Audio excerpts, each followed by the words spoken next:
Padre, del Hijo y del Espíritu Santo. Amén. Pues, hermanos, en el capítulo 25 de San Mateo, nuestro Señor nos cuenta la historia de las 10 vírgenes, 10 almas, 10 personas que tomando sus lámparas salieron a recibir al esposo y la esposa. Pero dice nuestro Señor, 5 de ellas eran necias, ignorantes. Necio, neshir en latín, no saber, ignorante.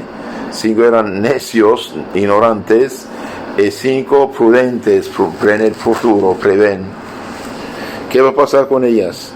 Y bien, las 5 necias, tomando las lámparas, no toman aceite consigo, y las prudentes sí llevaron aceite en sus vasos con las lámparas.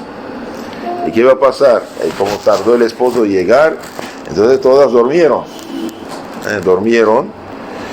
Llegada medianoche, se oyó la voz que gritaba: mirad que viene el esposo, salid al encuentro con las lámparas para iluminar. Al punto se levantaron todas, se aderezaron sus lámparas. Ay, caray, las necias se dan cuenta que no tienen aceite, tienen lámpara vacía, están en la oscuridad. Y dicen a las prudentes: denles una parte del tuyo. Dice: no, porque no va a ser suficiente ni para ti ni para mí, vaya a comprar. Mientras iban en busca de este aceite, entró el esposo y la esposa, y con ellos entraron también las 5 prudentes y entraron a la sala de la boda, y se cerró la puerta. Las otras finalmente regresaron. Señor, ábrenos. Pero él respondió y dijo: en verdad os digo, no os conozco. Cuando dice en verdad, es una afirmación fuerte, es una afirmación muy fuerte. No os conozco. Como conclusión de la parábola, nuestro Señor dice: velad, pues no sabéis ni el día ni la hora de la muerte. ¿Cuándo vamos a morir? No sabemos. Un balazo, un paro cardíaco, un accidente, un terremoto, un incendio, cualquier cosa. Velad y orad, no saben ni el día ni la hora. En otro lugar dice: voy a venir como un ladrón. Un ladrón no advierte. Entonces, ¿quiénes son estas prudentes vírgenes y estas necias? Bien, las prudentes y las necias son figuras del alma cristiana, de los bautizados, digamos. Hay cristianos que viven conforme al Evangelio con aceite, es decir, con caridad, en estado de gracia, de santidad, y otros viven igual, van a recibir el esposo, hacen esfuerzos, pero no tienen aceite, no tienen la caridad, viven pecado mortal. Cuando uno vive en pecado mortal, pierde la gracia, la santidad, y pierde la caridad, el Espíritu Santo. Cierra delante de sí la puerta del cielo. ¿Qué queda el cristiano en pecado mortal? Por don de Dios, por medio de Dios, que da la fe y la esperanza, nada más. Todo lo demás está destruido, apagado. La gracia, la caridad, los dones del Espíritu Santo, todo se pierde. Solo queda la fe y la esperanza. Pero la fe y la esperanza sin la caridad no salva. No salva. Para salvarse, hace falta estar en gracia de Dios y no tener ningún pecado mortal sobre la conciencia, y tener la caridad del amor divino. Porque concretamente cuando pecamos gravemente, amamos más la cosa en el cual pecamos que a Dios. Si Dios dice: no mentirás, mentiras graves, no robarás, no fornicarás, no adulterarás, no desearás mujer o esposo ajeno, etc., son mentiras graves. El que hace el contrario ama su capricho más que a Dios. Entonces, estas vírgenes prudentes son las que vinieron con aceite, las que vivieron cristianamente, las que estaban listas, y cuando viene el esposo, la puerta está abierta, entran en el festín eterno, que es el paraíso. Y por desgracia, las otras sí hicieron esfuerzo, pero les faltó el aceite de la caridad, el Espíritu Santo, y por tanto no entraron. Y cuando dicen: Señor, con gemidos, ¿no?, insistiendo, ábrenos, y él contesta de una manera muy solemne: no os conozco, váyanse. Por lo tanto, velad y orad, pues no sabéis ni el día ni la hora. Que hermanos, hoy estamos en un mundo paganizado, un mundo que perdió el norte, un mundo materialista, un mundo naturalista. ¿Qué es mundo naturalista? Significa que no tiene cuenta de la naturaleza humana herida, caída, pecadora. Piensan que es normal, lo que el hombre es, piensa que es normal, y hace esa naturaleza. Pero esta naturaleza, tal cual hoy la vemos, es una naturaleza despojada de la gracia y la santidad, caída y pecadora. Ahora Cristo viene a restaurarla. ¿Cuál es el fin de la encarnación del Hijo de Dios? Es la salvación de los hombres. ¿Qué decimos en el credo? Por nosotros pecadores, bajó del cielo, se encarnó, se hizo hombre. Cristo mismo dice: yo he venido a buscar a los pecadores y no los justos. Entonces el mundo actual, filosóficamente hablando, bien, ya no cree, no solamente ya no tiene fe cristiana, incluso ha destruido la inteligencia natural. De ahí el relativismo absoluto en lo que es moral. Es gravísimo. Es gravísimo. Piensan los hombres de hoy que son dioses, que pueden decidir de todo. 50 más 1 se vota que puede matar el niño en seno materno. 50 más 1 piensan que votar que pueden casar supuestamente un hombre con un hombre, lo que es antinatural. Son pecados gravísimos. Y los católicos, en lugar de hacer frente a estas locuras que llevan los pueblos a la ruina, a la muerte, han caído en la trampa. Han caído en la trampa.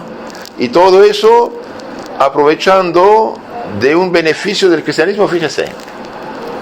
Todo poniendo el individuo, la persona, encima de todo.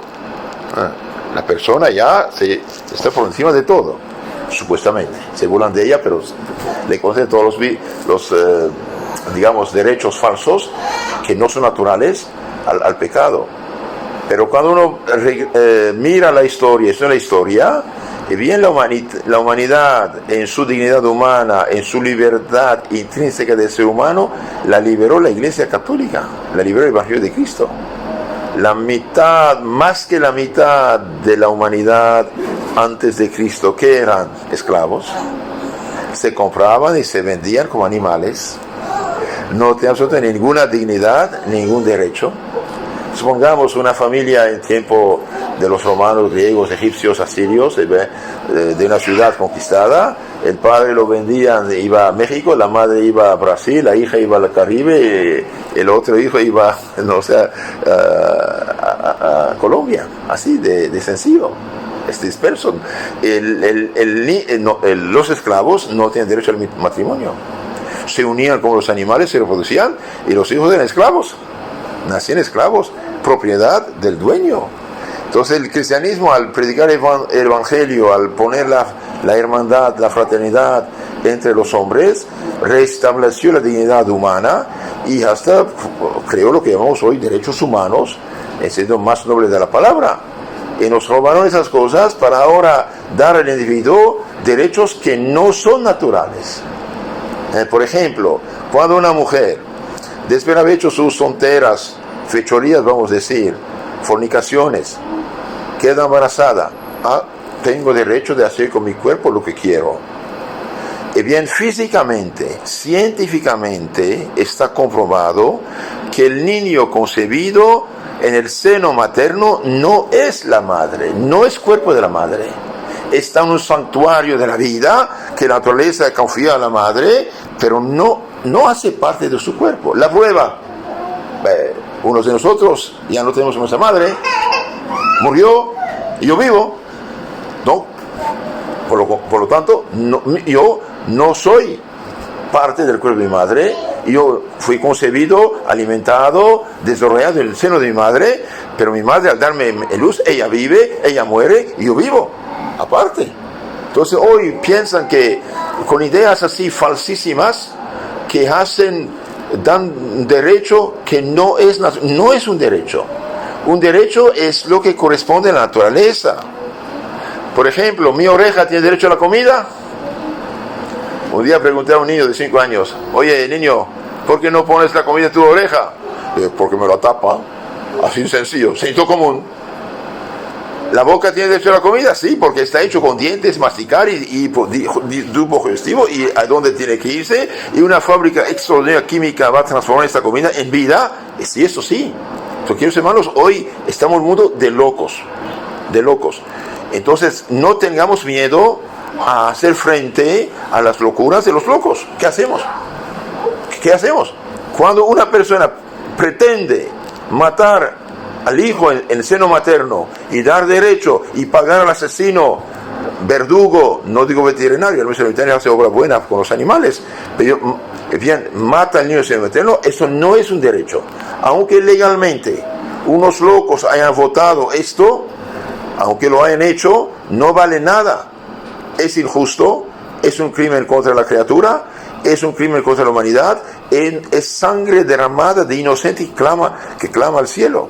Y lo que no dicen es que cuántas mujeres, después de haber sido víctimas de este asesinato de su propio hijo, caen en la depresión. Yo he leído que en España hay unos 900.000 mujeres depresivas post-aborto. Eso no lo dicen.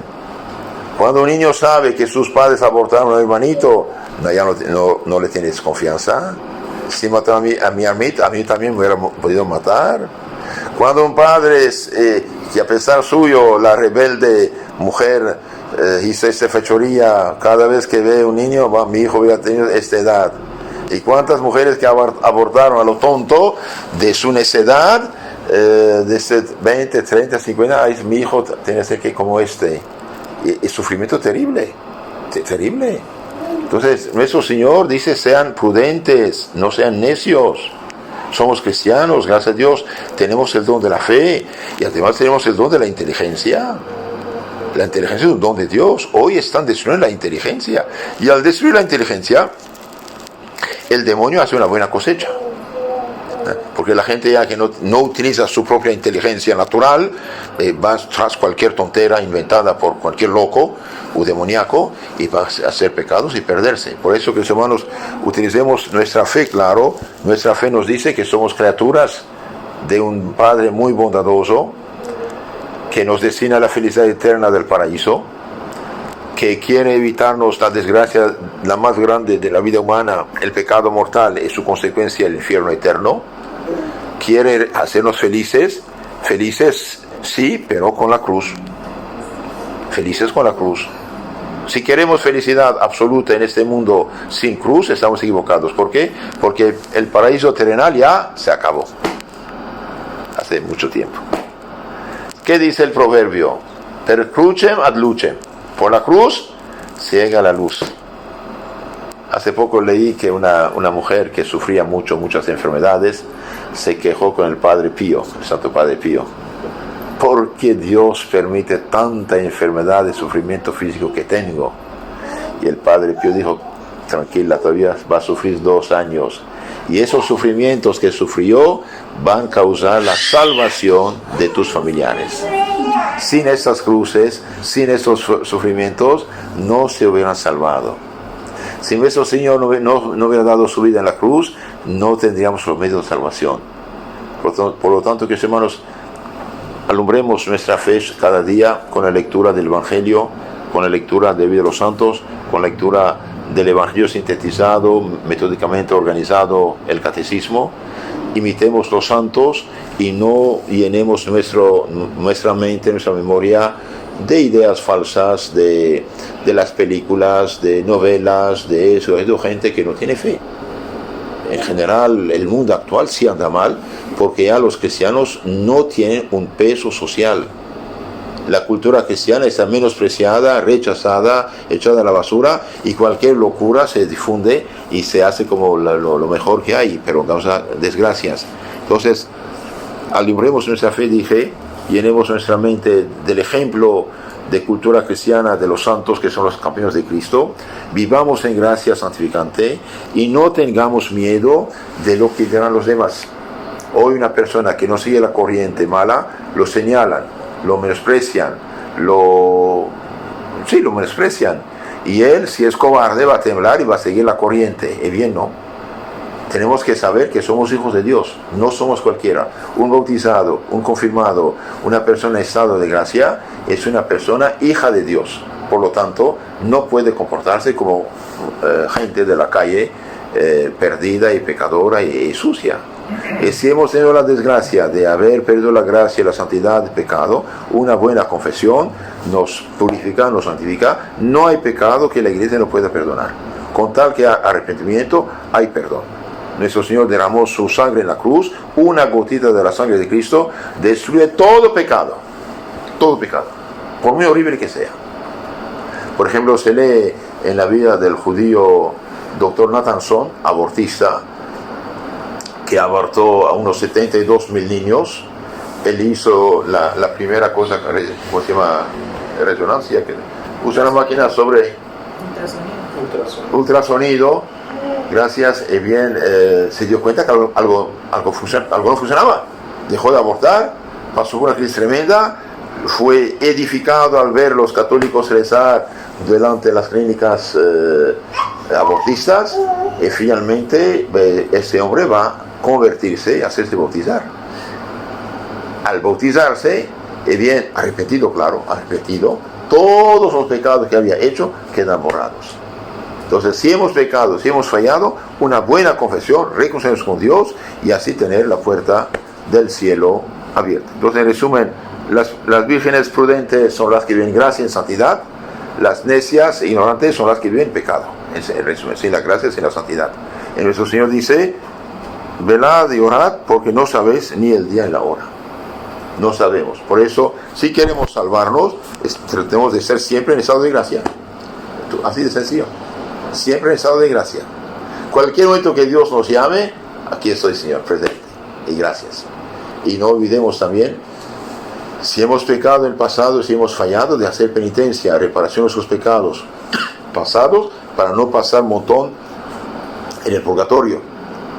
Porque los santos dicen que un día en el purgatorio es más doloroso que años y años de dolor físico en este mundo. Esto también es algo importante saberlo. Entonces, pruebas, dificultades, accidentes, pobreza, calumnias, persecuciones, pruebas, calor, frío, impedimentos, ofrecerlo todo en sacrificio al Señor. Y aprovechemos también de la Santa Misa al máximo para que para unirnos más a nuestro Señor Jesucristo y pedir misericordia por la deuda de los pecados ya perdonados en cuanto a la culpa. Dichoso el que tiene la lámpara con aceite. En nombre del Padre, del Hijo, del Espíritu Santo. Amén.